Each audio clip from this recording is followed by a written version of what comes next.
Let me tell you a story of a boy who fled his homeland only to return and rebuild it. A story of a leader who turned pain into power and despair into hope. This is the story of Paul Kagame, the man who transformed Rwanda into a nation of unity and progress. Chapter 1. The Boy in Exile. Every great story has a beginning. For Paul Kagame, it began far from home.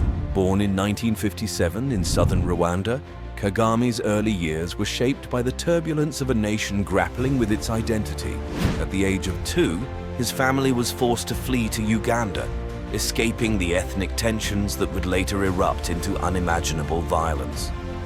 Growing up in a refugee camp, Kagame learned the harsh realities of displacement.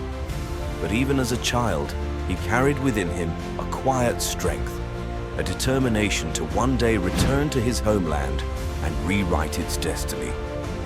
Little did he know that spark would one day ignite a revolution not of violence, but of visions, a revolution that would transform a broken nation into a beacon of hope. Chapter 2. The Soldier and the Strategist. Kagame's journey to leadership was forged in the fires of struggle. In the 1980s, he joined the Rwandan Patriotic Front, RPF, a rebel group determined to end the oppression of Rwandan refugees. His sharp mind and strategic brilliance quickly set him apart. By the early 1990s, he was the RPF's military commander, leading a campaign to reclaim Rwanda for its people. But the road to freedom was paved with unimaginable pain. In 1994, the genocide against the Tutsi erupted, claiming nearly 1 million lives in just 100 days. The world watched in horror, but few acted. Kagame and the RPF, however, did not stand by. They fought tirelessly to end the bloodshed, liberating Rwanda and giving its people a chance to rebuild. It was a defining moment, not just for Kagame, but for Rwanda. The nation was broken, but its spirit was not. And Kagame was determined to lead it toward a brighter future. Chapter 3. The Visionary Leader.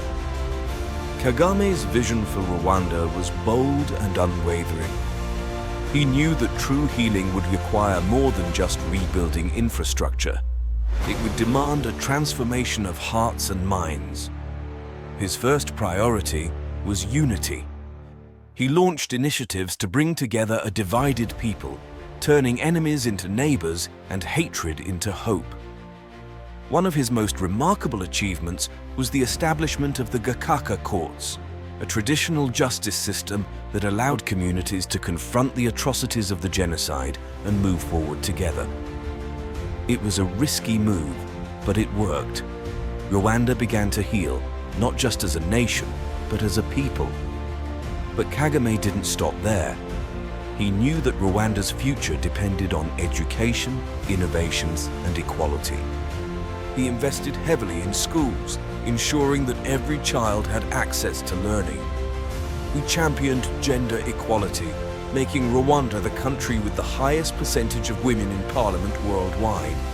And he embraced technology, transforming Kigali into Africa's innovation hub. Chapter 4.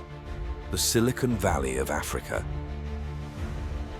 Kagame didn't just want to rebuild Rwanda, he wanted to redefine it.